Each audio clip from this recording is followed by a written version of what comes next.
안녕하세요. 이온희문의 디딤돌입니다. 만나서 반갑습니다. 원래 미국 사회에는 뿌리 깊은 인종차별이 있습니다.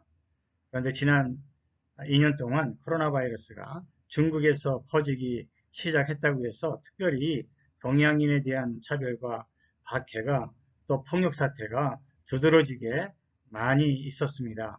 그런데 외부에서 받는 차별도 있지만 우리들이 미국 사회에 잘 동화하기 위해서 애쓰는 우리들 자신들이 또 위축되어 있는 그런 일도 많이 있습니다. 원래 이민 1세들은 저와 같이 한국에서 부모님이 지어준 이름을 그대로 가지고 미국에서 살고 있습니다.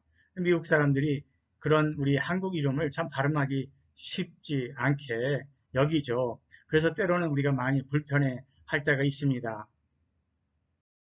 그런데 이번에 1월 9일자 워싱턴 포스트지 주말 그 잡지에 중국 여자 기자가 자기가 당했던 그런 인종차별과 그리고 자기가 느끼고 있는 자기 이름에 대한 소감을 기록한 그런 기사가 실렸습니다. 참 흥미롭게 읽었는데요. 물론 미국에서 태어난 2세인데 원래 이름이 보시는 것처럼 버들류자의 집가의 밝을 명자입니다. 근데 부모님은 미국 이름으로 메리안이라고 이름을 지어줬습니다. 그런데 지금까지 미국 사람들이 발음하기 어려운 중국 이름이었기 때문에 굳이 그걸 내세울 이유도 없었지만 이번에 특별히 팬데믹으로 인해서 동양인에 대한 인종차별이 심각해지면서 다시 한번 자기의 정체성을 생각하게 되었다는 거죠. 그래서 이제부터는 자기도 자기 이름을 아주 자랑스럽게 여기면서 미국 사람들에게 자기의 이름 발음하는 것을 가르쳐주고 그 의미에 대해서 확실하게 깨우쳐 줄 수 있는 그런 자세로 살아가겠다라고 하는 것을 밝혔습니다. 이렇게 우리들도 우리 2세들은 미국 이름을 가지고 있지만 원래 또 부모님이 한국 이름도 지어주기도 하죠. 그래서 그 이름에 대한 자부심을 가지고 또 자존심을 가지고 미국 사람들에게 우리의 문화와 그리고 나의 정체성에 대해서 확실하게 이야기해 줄 수 있는 것이 바로 인종 차별을 받고 있는 우리들의 적극적인 자세가 아닌가 생각이 들었습니다. 제 이름은 아시는 것처럼 윤희문인데요. 미들네임을 제가 시민권을 만들 때 포를 넣어서 만들었죠. 또 한자로는 다스릴 윤자에 빛날 희의 그럴 문인데요. 라스트 네임이 YOUN이라고 했지만 사실은 발음상으로는 윤이 아니죠. 제가 잘 몰라서 이렇게 적었는데요. 한번 만들었기 때문에 이렇게 계속 쓰고 있습니다. 미국 사람들에게 제 이름을 불러줄 때 참 굉장히 시간이 많이 걸리죠. 그 사람들이 발음도 못하거니와 철자도 많이 틀리기 때문입니다. 그렇지만 이제부터라도 이런 이름에 대해서 불편하다거나 시간이 걸린다거나 이런 거에 대해 부담감을 느끼지 말고 미국 사람들에게 자신 있게 또 자긍심으로 내 이름을 설명해 주고 또 발음을 또 가르쳐 줄 수 있는 그런 자세가 나에게도 필요하다 느꼈습니다. 제 아들 이름은 세미얼, 한글 이름은 수인인데요.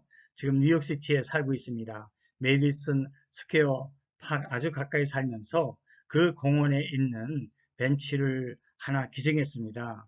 그래서 그 공원에서는 벤치를 기증한 사람의 이름을 팻말을 적어 주는데요.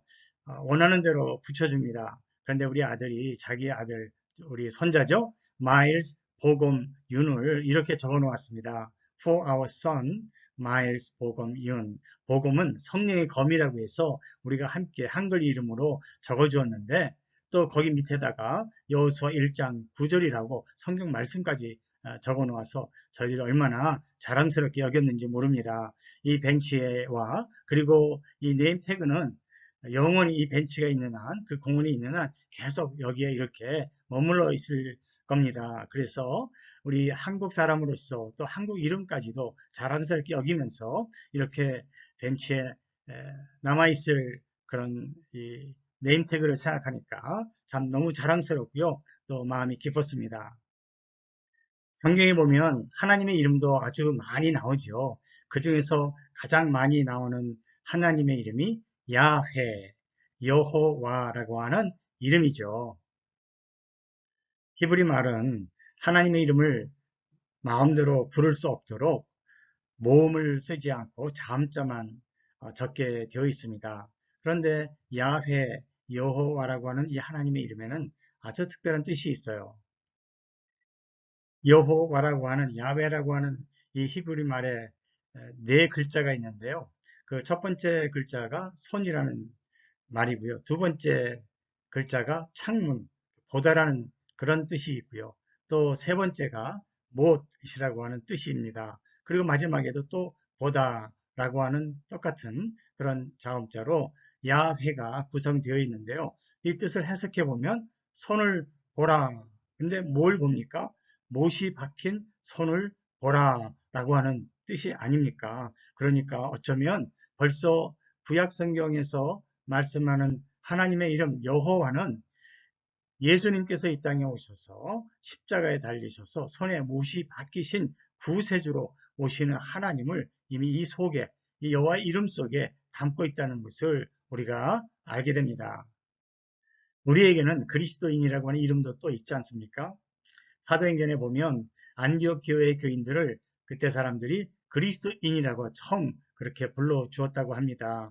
우리가 가지고 있는 우리 부모님이 지어준 이름을 소중하게 여기고 자랑스럽게 여기는 것도 필요하겠지만 또한 우리는 하나님의 자녀로서 그리스도인이라고 불리우는 그런 신앙인의 삶에 부끄럽지 않게 그리고 자랑스럽게 살 수 있는 그런 우리 믿음의 사람들이 되었으면 좋겠습니다. 그래서 이제는 나의 이름보다도 예수 그리스도의 이름이 영원하게 될 수 있는 그런 하나님의 자녀로서 복된 이 땅에서의 삶을 우리 모두 함께 살았으면 참 좋겠습니다. 그럼 다음에 또 만날 때까지 여러분 모두 평안하세요.